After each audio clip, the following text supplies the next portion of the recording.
Well, folks, it's hard to know where to start here. After weeks of thinking this game was on the mat, it's surprising and great to see what's coming soon.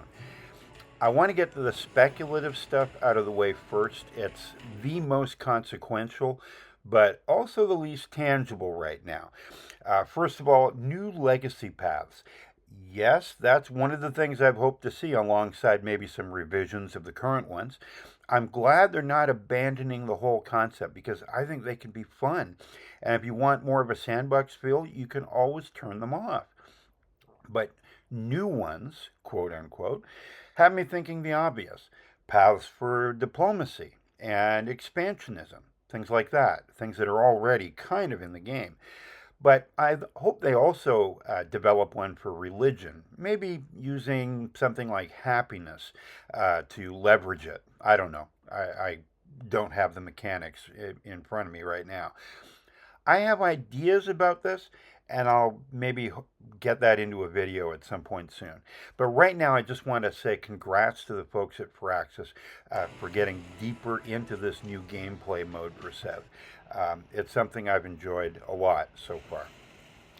But of course, the biggest news, perhaps of all, for many people, especially those who haven't been playing the game, is that players may soon be able to choose one Civ from any age and play it from beginning to end of the game. That's phenomenal. Of course, that's old style Civ in a lot of ways, so we'll have to see how that works. Hopefully, this will satisfy many players who felt alienated from the game as it currently stands.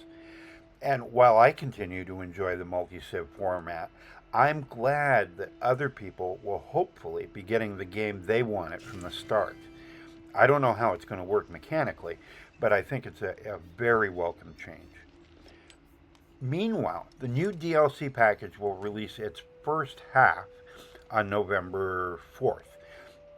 So there's no long wait for what's probably my favorite DLC package so far. And I'm very excited about this. I'll start with Edward Teach, or Blackbeard. And again, I can't really express how excited I am for this. Years ago, I read up on pirates and started working on a poetry collection about them that it didn't pan out in the end. I wrote a few, but I didn't keep it up. Uh, but the love of pirates themselves didn't go away for me. And while the new Tonga civilization sounds interesting, the Republic of Pirates is a dream come true.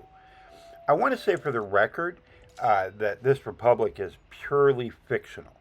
The legend of it was fueled by Charles Johnson, or supposed Dr. Charles Johnson, who wrote a history of pirates that became kind of a pirate Bible for people who studied them. His work had a number of facts and also a number of fictions, including the pirate republic called Libertalia, or in some sources, Libertasia.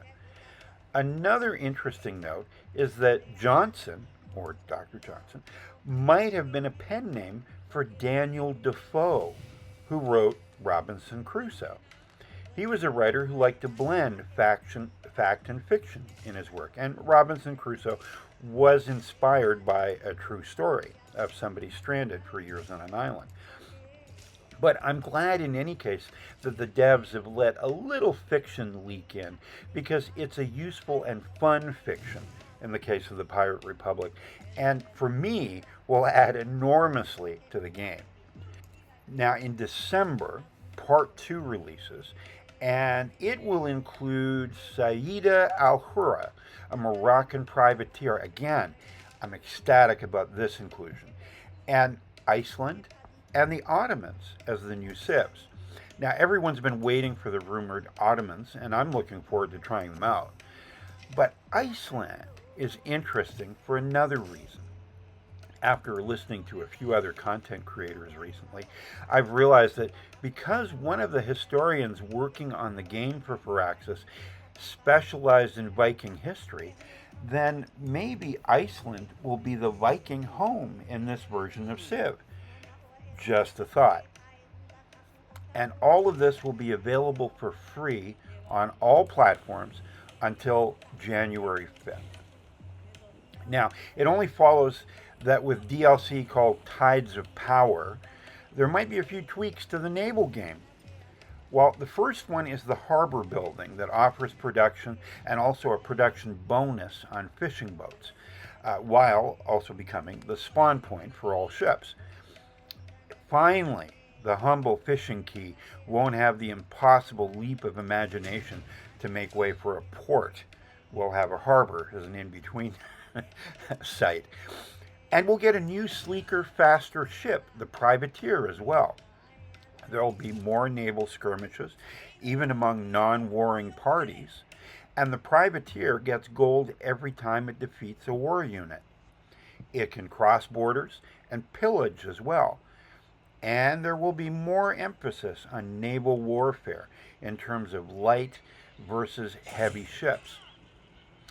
Atolls in the ocean, lotus terrain in lakes, and more coastal resources will make the water game more varied, strategic, and interesting, I think.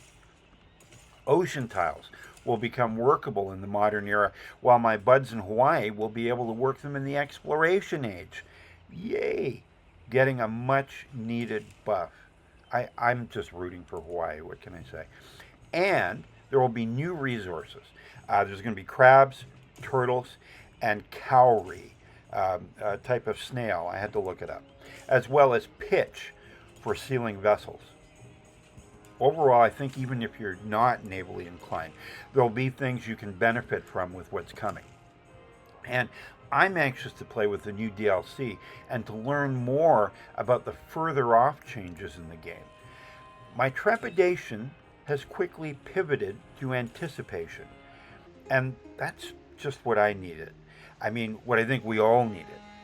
I think we were all starting to feel like Robinson Crusoe, surviving, but a little lost and a little lonely. But now, there are really ships on the horizon. Anyway, if you've liked what you've seen or heard, drop a like or a subscribe down below. I'm Civilized Raccoon, and I'll see you next time.